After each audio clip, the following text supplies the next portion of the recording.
ሰላም እንዴት አላችሁ? የኢትዮ ታይምስ ቤተሰቦች ለሰዓቱ የተመረጡ አዳዲስ መረጃዎችን ይዘንላችሁ ቀርበናል። ከመረጃዎቻችን መካከልም በሀቅ ሚዲያና ኮሙኒኬሽን ስር የሚተዳደረው ኢትዮጵያን ኢንሳይደር የበይነመረብ ሚዲያ መስራችና ዋና አዘጋጅ ጋዜጠኛ ተስፋ ወልደየስ መታሰሩን በተመለከተ ከሀቅ ሚዲያና ኮሙኒኬሽን መግለጫ ተሰጥቷል። ተስፋለም ዛሬ ማክሰኞ ሰኔ 3 ቀን 2017 ዓ.ም በአዲስ አበባ ከተማ የመጀመሪያ ደረጃ ፍርድ ቤት ቂርቆስ ምድብ ችሎት ቀርቦ በ15000 ብር ዋስ እንዲፈታ ተወስኖ እንደነበር ያስታወቀው መግለጫው ይሁንና መግለጫው ይፋ እስከተደረገበት ሰዓት ድረስ ጋዜጠኛ ተስፋለም በፍርድ ቤት የተረጋገጠለት የዋስትና መብት እንዳልተከበረለት አስረድቷል። ከጉዳዩ ጋር በተያያዘም ፖለቲከኛው ጃዋር መሐመድ የሚለው አለው። ሙሉ መረጃውን አጠናቅረናል። የገንዘብ ሚኒስትሩ አህመድ ሺዴ ባቀረቡት የ2018 የበጀት መግለጫ መንግስት 1.2 ትሪሊዮን ብር ከአገር ውስጥ ገቢ 282 ቢሊዮን ብር ከውጭ እርዳታ እንዲሁም ከውጭና ከሀገር ውስጥ ብድር በድምሮ 1.5 ትሪሊዮን ብር ገቢን ታሳቢ ያደረገ ነው ያሉ ሲሆን የ2018 በጀት ከፍተኛ ትኩረት የሚጠይቅ የገቢ ማሰባሰብ ስራ ይጠበቅበታል ሲሉም ገልጸዋል። የመከላከያ ሰራዊትና የፌዴራል ፖሊስ አባላት የደሞዝ ጭማሪን የተመለከቱና ሌሎች ጥያቄዎችም ከምክር ቤት አባላት ተነስተዋል። ሙሉ መረጃውን አጠናቅረናል። የመከላከያ ሰራዊት በኪንፋዝ በገላ ወረዳ በደረሰበት ተደጋጋሚ ምትና ጥቃት እንዲሁም ትጥቅና ስንቅ ለማመላለስ በመቼ ጎንደር በጋሻው ክፍለ ጦር አስረክቦ መውጣቱን የአማራ ፋኖ ብሔራዊ ኃይል የገለጸ ሲሆን በሌላ ግንባር በዛሬው ዕለት በርካታ ቁጥር ያላቸው አድማ ብተና የቀኝ አዝማች ሰሜነ ደስታ እንጅባራ ብርጌድ ስር የምትገኘው አሰም ሻለቃን ለመክበብ በሶስት አቅጣጫ መሰለፋቸው ተሰምቷል። ዝርዝሩን አዘጋጅተናል። በትግራይ ክልል የአጀንዳ ማሰባሰብ የምክክር ምዕራፍ እስከ ሐምሌ 30 ቀን 2017 ዓ.ም ለማጠናቀቅ ማቀዱን የኢትዮጵያ አገራዊ የምክክር ኮሚሽን አስታውቋል። ከ15 ቀናት በፊት የፖለቲካ ፓርቲዎች ጥሪ ሲደረግ ከህወሓትም ጥሪ መደረጉ የተገለጸ ሲሆን ህወሓት ግን ከምክክሩ በፊት መደረግ ስላለበት ጉዳይ አውስቷል። ትክክል አዲስ ኮሚሽነር እንደማይሾም ተገልጿል። ተጨማሪ አካተናል። ሩሲያ በዩክሬን መዲና ኬቭ እንዲሁም በኦዴሳ በሚገኝ ሆስፒታል ላይ ባደረሰችው ከፍተኛ የተባለ ድሮን ጥቃት የሁለት ሰዎች ህይወት ማለፉና 12 ሰዎች ጉዳት እንደደረሰባቸው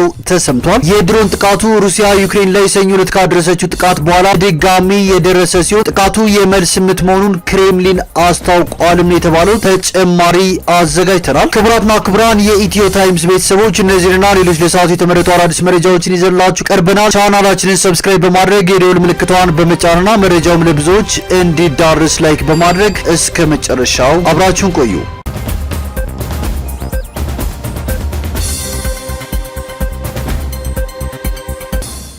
በትግራይ ክልል እስከ ሐምሌ መጨረሻ አጀንዳ ማሰባሰብ ለማጠናቀቅ መታቀዱ ተገለጸ።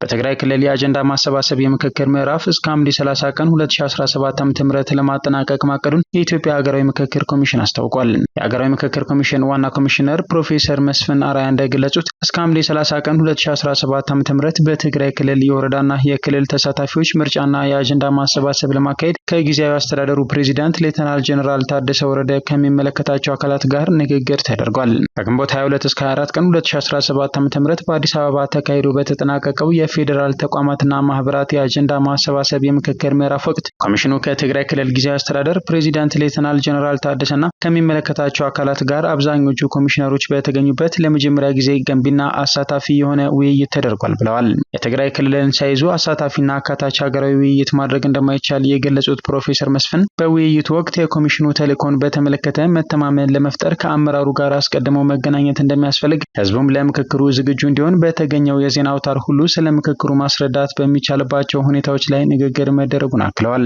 በጦርነትና በተለያዩ ምክንያቶች ተፈናቅለው በክልሉ ከሚገኙ ወገኖች ጋር ውይይት እንደሚደረግ የጠቆሙት ዋና ኮሚሽነሩም እስከ በጀት ዓመቱ መጨረሻ ሐምሌ 30 2017 ዓ.ም ድረስ የወረዳና የክልል ተሳታፊዎች ምርጫና የአጀንዳ ማሰባሰብ ለማካሄድ የሚቻልበት ሁኔታ ለመፍጠር መታቀዱን አስረድተዋል።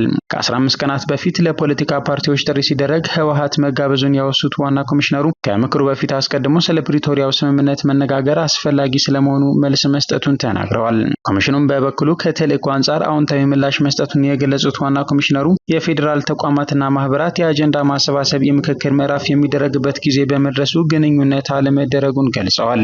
አካታችነት የኮሚሽኑ አንዱ መርሆ በመሆኑና ታጣቂ ኃይሎችም ጨምሮ ሁሉም አካል ወደ ምክክሩ እንዲመጡ ማስቻል የኮሚሽኑ ሚና በመሆኑ ምንም እንኳን ህወሓት በምርጫ ቦርድ ቢሰረዝም ወደ ምክክሩ እንዲመጣ እንደሚሰራ አክለዋል።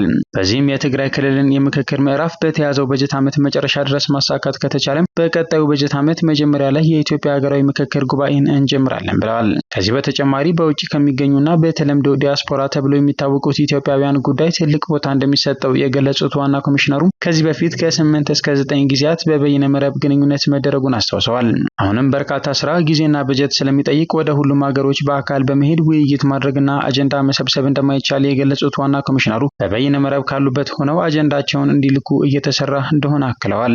ሆኖም ለናሙና ሲባል በውስኑ ሀገሮች በአካል በመገኘት የአጀንዳ የማሰባሰብ ሂደት እንደሚኖር ገልጸዋል። ሰሞኑን ኮሚሽነር ተገኘ ወርቅ ጌቱ ኃላፊነታቸውን መልቀቃቸውን አስመልክቶ በምን ምክንያት እንደሆነ ጥያቄ የቀረበላቸው ፕሮፌሰር መስፍን ኮሚሽነሩ ትልቅ ስራ ሲያከናውኑ እንደነበርና በግል ምክንያት በገዛ ፈቃዳቸው መልቀቃቸውን ተናግረዋል። ነገር ግን ከስራ የለቀቁበትን የግል ምክንያት ከመግለጽ ተቆጥበዋል። በእሳቸው ቦታ ሌላ ኮሚሽነር ይሰየማል ወይ ተብለው የተጠየቁት ዋና ኮሚሽነሩ የኮሚሽነሩ መልቀቅ በትልቁ ያጎርልናል፣ ነገር ግን አዲስ ኮሚሽነር ይሾም ቢባል ጊዜ መፍጀት ነው የሚሆነው፣ ስለዚህ አዲስ ኮሚሽነር አይሾምም፣ ባሉት ኮሚሽነሮች እንቀጥላለን ሲሉ ገልጸዋል። የቡሌን ወረዳና የአካባቢው ነዋሪዎች ከ20 በላይ ሰዎች ከተገደሉበትና ከተማይቱ ላይ ጥፋት ካደረሰው የአርቡ ጥቃት ወዲህ ስጋት ውስጥ እንዳሉ ተናገሩ። መንግስት ኦነግ ሸኔ በሚል ስም በአሸባሪነት የፈረጀው የኦሮሞ ነጻነት ሰራዊት ታጣቂዎች ትናንትና ማታም 3 ቀበሌያትን ሊቆጣጠሩ ነው በመባሉ ነዋሪዎች በስጋት ከቤት ውጪ ማደራቸው ተገልጿል። በቤኒሻንጉል ክልል መተከል ዞን የቡሌን ወረዳና አካባቢው ነዋሪዎች ከ20 በላይ ሰዎች ከተገደሉበትና ከተማይቱ ላይ ጥፋት ካደረሰው የአርቡ ጥቃት ወዲህ ስጋት ውስጥ እንዳሉ ተናገሩ። የኢትዮጵያ መንግስት ኦነግ ሸኔ በሚል ስም በአሸባሪነት የፈረጀው የኦሮሞ ነጻነት ሰራዊት ኦነሰ ታጣቂዎች ትናንትና ማታም 3 ቀበሌያትን ሊቆጣጠሩ ነው በመባሉ በአጫሮ ስጋት ነዋሪዎች ከቤት ውጪ ማደራቸው ተገልጿል። በመተከል ዞን ቡሌን ወረዳና አጎራባች ቀበሌያት ነዋሪዎች ሰሞኑን የሸኔ ታጣቂዎች ያደረሱት ከተባለው መጠነ ሰፊ ጥቃት ወዲህ ስጋት ላይ መሆናቸውን ተናግረዋል። የሸኔ ታጣቂዎች ናቸው የሚባሉት ኃይላት አርብ ቡሌን ከተማና ነዋሪዎች ላይ ባደረሱት ጥቃት ቢያንስ 15 የጸጥታ አካላትን ጨምሮ ከ20 በላይ ሰዎች መገደላቸው ተገልጿል። በትናንትናው ዕለትም እኒሁ የኢትዮጵያ መንግስት ኦነግ ሸኔ በሚል ስም በአሸባሪነት የፈረጀው የኦሮሞ ነጻነት ሰራዊት ታጣቂዎች ዶቢ ማጣና በኩጂ የተባሉ 3 ቀበሌዎችን ሊቆጣጠሩ መሞከራቸው ተገልጿል። ነዋሪዎች በስጋት ከቤት ውጪ ማደራቸውን አክለዋል። ማታ ይገባሉ እንገባለን በሚል ስጋት ማህበረሰቡ ቤቱ አልተኛም። አጋጣሚ ሆኖ ደግሞ ሳይገቡ አደሩ። በአሁኑ ሰዓት ጠቅላላ ማህበረሰቡ ወረዳው በአጠቃላይ ቀበሌው ደግሞ ትልቅ ስጋት ውስጥ ነው ያለው ብለዋል። በዞኑ ሰላማዊ ዜጎች ላይ ያነጣጠረ ጥቃት በተደጋጋሚ ተፈጽሟል። አርብ ዕለት የቡሌን ከተማ ፖሊስ ጣቢያን አጥቅተው በጣቢያው ውስጥ የነበሩ የጦር መሳሪያዎችን ዘርፈው ብርቱ ጥፋት አደረሱ የተባሉት እነዚሁ የኦነሰ ታጣቂዎች በትንሽ ግምት ቁጥራቸው ከ400 በላይ መሆናቸውን አንድ የዓይን እማኝ ተናግረዋል። ከንጋቱ 11 ሰዓት ከ50 ደቂቃ የጀመረው ጥቃት የተጠናቀቀው ከረፋዱ 4 ሰዓት ከ40 ደቂቃ አካባቢ ተጨማሪ ኃይል ከለበሳ አካባቢ ሲመጣ እንደሆነም ገልጸዋል። አድማ ብተናዎች ከግልገል በለሳ አካባቢ ኃይል ጨምረው ነበር። ያው እስከዛ ድረስ ነበሩ። ከዛ መተው የሽፋን ድምጽ ሲያሰሙ ነው ከተማውን ለቀው የወጡት። ከዛም በኋላ ያው ስጋቶች ነበሩ። ትናንትና አሁን ቀበሌዎችን ለመቆጣጠር ሞክረው ነበር ሲሉ ገልጸዋል። በአካባቢው የሚንቀሳቀሰው የቦሮ ዲሞክራሲያዊ ፓርቲ የውጭ ዓለም አቀፍ ዘርፍ ኃላፊ እንዲሁም የተወካዮች ምክር ቤት አባሉ ዶክተር መብራቱ አለሙ አርብ ዕለት ጥቃት አደረሱ የተባሉ ታጣቂዎች እንቅስቃሴ አሁንም በበርካታ ቀበሌዎች መኖሩን ገልጸዋል። አሁን ባለኝ መረጃ የሸኔ ሽብር ቡድን ምስራቅ ወለጋ አካባቢ በጸጥታ ኃይል ሲመታ ብዙ ቁጥር ያላቸው ኃይሎች አባይ ወንዝን ተሻግረው ነው ወደ መተከል የገቡት። ወደ ድባጤ ወረዳ ብዙ ቀበሌዎች ውስጥ አሁን በብዛት የሸኔ እንቅስቃሴ አለ ሲሉ ተናግረዋል። እነዚሁ ታጣቂዎች ወደ መሃል ከተማ ከመዝለቃቸው አስቀድሞ ጥቃት ያደረሱት የአድማ በታኝ ፖሊሶች ካምፕ ላይ መሆኑም ተገልጿል። ታጣቂዎቹ ባንኮችን እንደመዘበሩ፣ ቴሌኮሙኒኬሽን ተቋማትን እንደሰባበሩ፣ በርካታ የመንግስት ተቋማት ላይ ብርቱ ጥፋት እንዳደረሱ፣ የግል የንግድ ቤቶችና ንብረቶችን እንደመዘበሩም ነዋሪዎች ገልጸዋል። ወደ 11 አድማ በታኞችን ገድለዋል። ወደ 3-4 ፖሊሶችን ገድለዋል። ወደ 4-5 ፖሊስ ቆስለዋል። ንጹሃን ግለሰቦች ተጎድተዋል። ብዙ ንብረት ተዘርፏል እና በጣም ዘግናኝ ጊዜ ነው ያሳለፍነው ሲሉ ተናግረዋል። ታጣቂዎች ባደረሱት ጥቃት ከ20 በላይ ሰዎች ናቸው የተገደሉት። በአርቡ ጥቃት 6 ሰላማዊ ሰዎች መገደላቸው፣ ሴቶች መደፈራቸውና የወርቅ ጌጦቻቸው መዘረፉን ነዋሪዎች ተናግረዋል። በዛሬው ዕለት ከሰዓት አካባቢ ተጨማሪ የመከላከያ ኃይል ወደ ከተማይቱ እየገባ እንደነበር ነዋሪዎች ተናግረዋል። የመከላከያ ሰራዊት አሁን በዚህ ሰዓት ደርሷል። አሁን እያየናቸው አቀባበል እያደረግንላቸው ነው ሲሉም ገልጸዋል። ታጣቂዎች በአካባቢው ላይ ጥቃት ለማድረስ ቀደም ሲል ይዝቱ ስለነበር ከመንግስት ተገቢውን ቅድመ ጥንቃቄ አልተደረገም ሲሉ ግን ነዋሪው ቅሬታቸውን አሰምተዋል። ወረዳው ላይ ትንሽ የጥንቃቄ ጉድለትም ያለ ይመስለኛል ያሉት አድማ በታኞችም ከ40-30 አይበልጡም። ያንን አስተካክለው ጥበቃ መደረግ እያለበት በቸልተኝነት ሳይደረግ ቀረ ሲሉ ተናግረዋል። ቡሌን ከተማ ከመተከል ዞን ዋና ከተማ ግልገል በለስ 100 ኪሎ ሜትር ግድም ትርቃለች። ዶክተር መብራቱ ታጣቂዎቹ ጥቃት ያደረሱት የኮማንድ ፖስትን አልፈው ነው ብለዋል።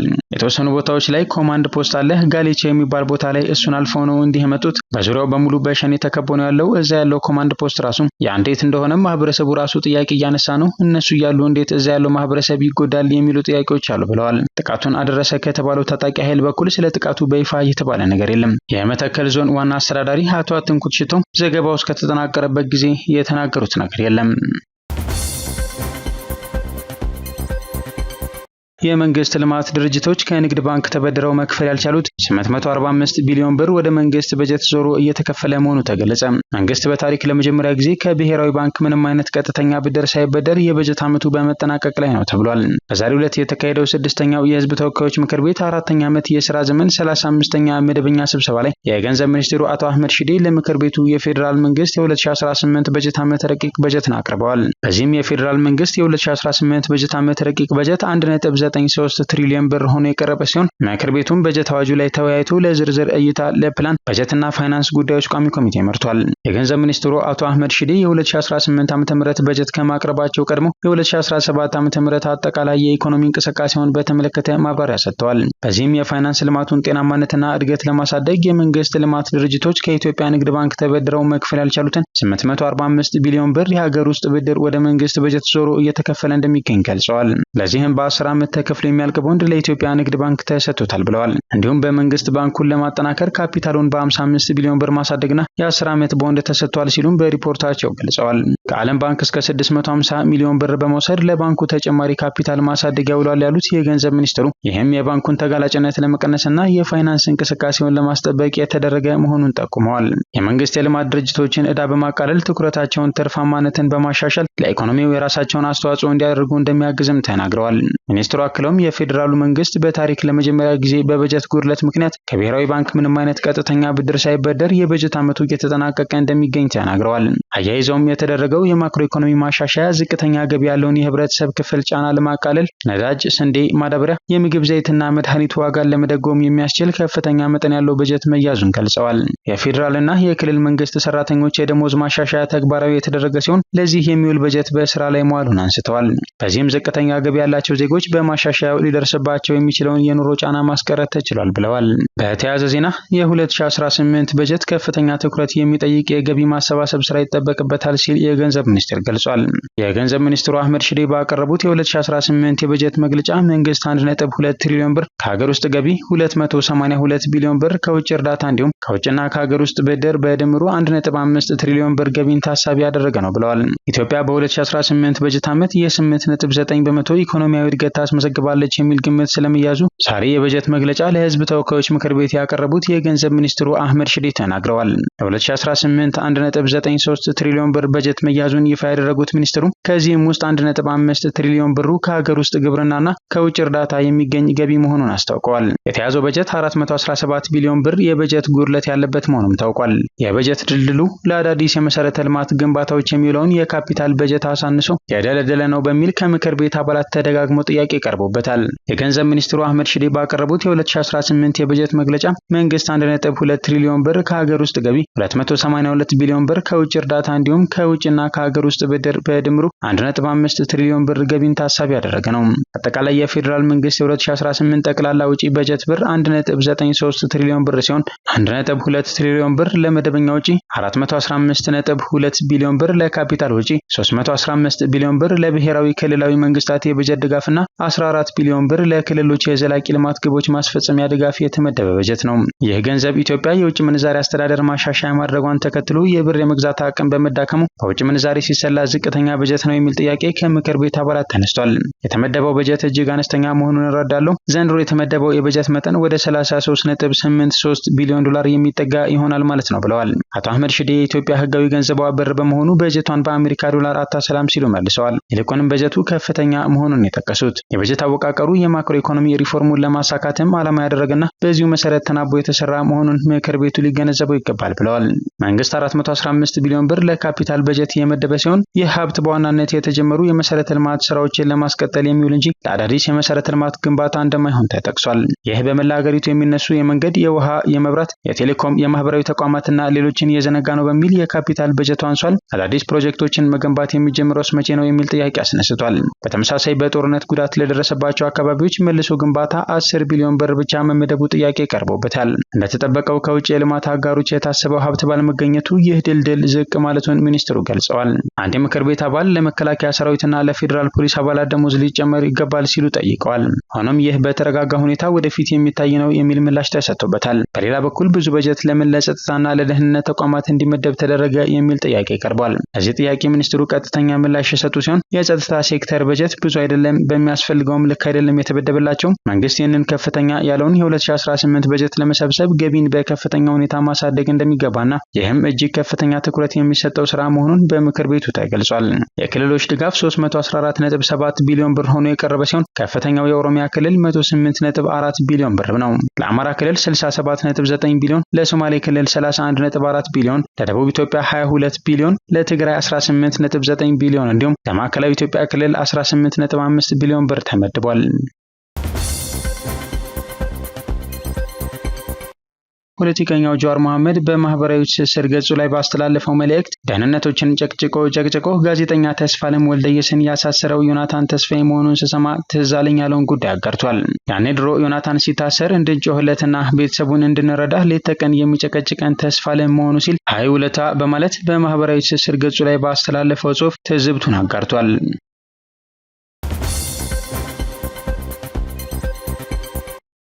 ምክር ቤቱ ኢትዮጵያ የዓለም አቀፍ ትብብር ማዕቀፎች ውስጥ በአባልነት እንድትሳተፍ ከፍተኛ ጥረት እያደረገ መሆኑን ገለጸ።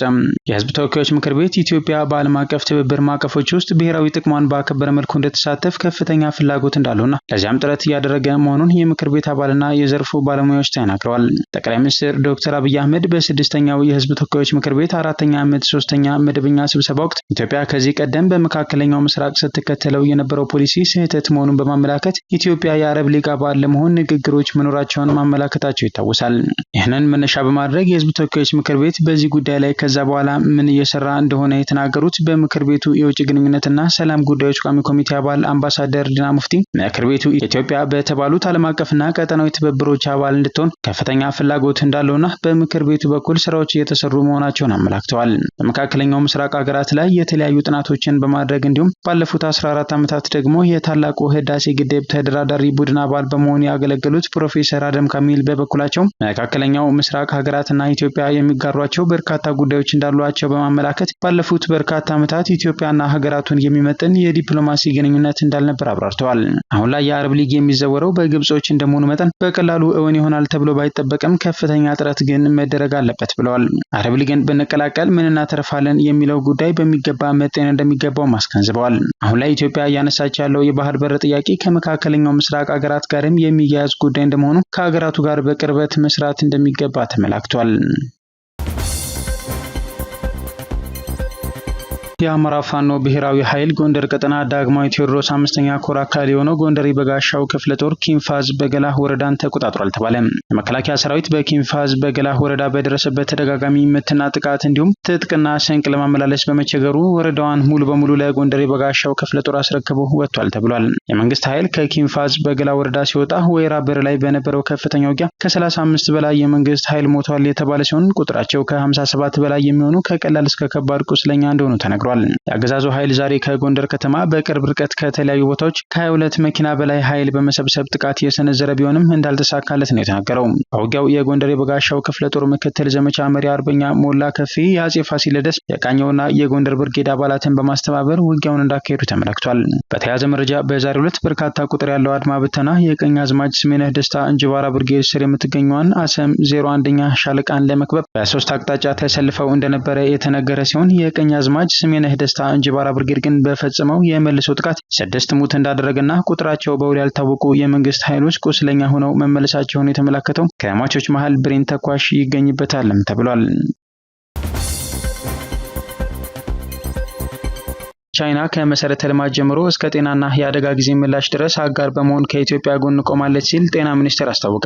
ከመሰረተ ልማት ጀምሮ እስከ ጤናና የአደጋ ጊዜ ምላሽ ድረስ ቻይና አጋር በመሆን ከኢትዮጵያ ጎን መቆሟን የጤና ሚኒስቴር ዶክተር መቅደስ ዳባ ተናግረዋል። በዚህም መሰረት ከቻይና ጋር ያለን ትብብር በጋራ ጥቅም ላይ የተመሰረተ ብቻ ሳይሆን በመተማመን በመከባበርና በዘላቂ ልማት ላይ የተመሰረተ ራዕይ ነው ሲሉ ገልጸዋል። አክለውም በዛሬው ዕለት ቻይና ለኢትዮጵያ ያደረገችው የኮሌራ ወረርሽኝ መከላከያ ክትባትም ሌላ ምዕራፍ ነው ብለዋል። በሁለቱ ሀገራት መካከል ያለውን ግንኙነት ለማጠናከር በምርምርና ፈጠራ፣ በአቅም ግንባታና ስልጠና፣ በሀገር ውስጥ የጤና ምርቶችን ለማምረትና አካታች የሆነ የጤና ስርዓትን ለመገንባት በጋራ መስራት እንደሚያስፈልግ ገልጸዋል። ኮሌራ ከበሽታ በላይ ነው ሲሉ የገለጹት ሚኒስትሯ የአካባቢ ጽዳትና የግል ንጽህና እንዲሁም መሰረታዊ አገልግሎቶች ያልተስተካከሉበትና ለችግር ተጋላጭ የሆኑ ህዝቦችን የሚያጠቃ ስለመሆኑ ተናግረዋል። በተለይም መፈናቀል፣ ድርቅና መሰረተ ልማቱ ውስን በሆኑ ማህበረሰቦች ላይ እንደሚጠናከር አንስተው እንደ ችግሩ መጠን በሽታውን የመከላከያ መንገድም ሁሉን አቀፍ መሆን እንደሚገባው ገልጸዋል። በመሆኑም ጤናን ከመጠበቅና ጽዱ አካባቢን ከመፍጠር አንጻር የኢትዮጵያ መንግስት በርካታ ስራዎችን እየሰራ እንደሚገኝ አንስተዋል።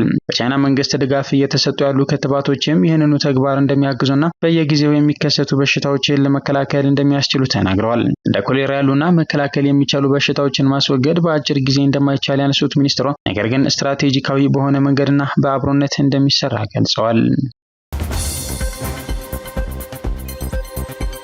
ሩሲያ በዩክሬን ባደረሰችው የድሮን ጥቃት የሰዎች ህይወት ማለፉ ተገለጸ። ሩሲያ በዩክሬን መዲና ኪየቭ እንዲሁም በኦዴሳ በሚገኝ ሆስፒታል ላይ ከፍተኛ የተባለ የድሮን ጥቃት አድርሳለች። በጥቃቱ 2 ሰዎች ህይወታቸው ሲያልፍ 12 ሰዎች ደግሞ ጉዳት ደርሶባቸዋል ሲሉ የከተማው ከንቲባ አስታውቀዋል። በኦዴሳ የደረሰው ጥቃት የህክምና ማዕከላትንና መኖሪያ ስፍራዎችን ኢላማ ያደረገ መሆኑ ተገልጿል። የድሮን ጥቃቱ ሩሲያ ዩክሬን ላይ ሰኞ ዕለት ካደረሰችው ጥቃት በኋላ በድጋሚ የደረሰ ሲሆን ዩክሬን ከሰሞኑ በሩሲያ ላይ ላደረሰችው ጥቃት የመልስ ምት መሆኑንም ክሬምሊን አስታውቋል። የኪየቭ ወታደራዊ አስተዳደር ኃላፊ በተለያዩ ቦታዎች ላይ የደረሱ ጥቃቶች በድንገት የተከሰቱ መሆናቸውን ገልጸዋል። የታመሙና በከባድ የቆሰሉ የጦር እስረኞች ከ25 ዓመት በታች ያሉ እንዲሁም የ12000 ወታደሮች የአስክሬን መለዋወጥ መጀመሩን ተከትሎ ጥቃት መድረሱ ተዘግቧል።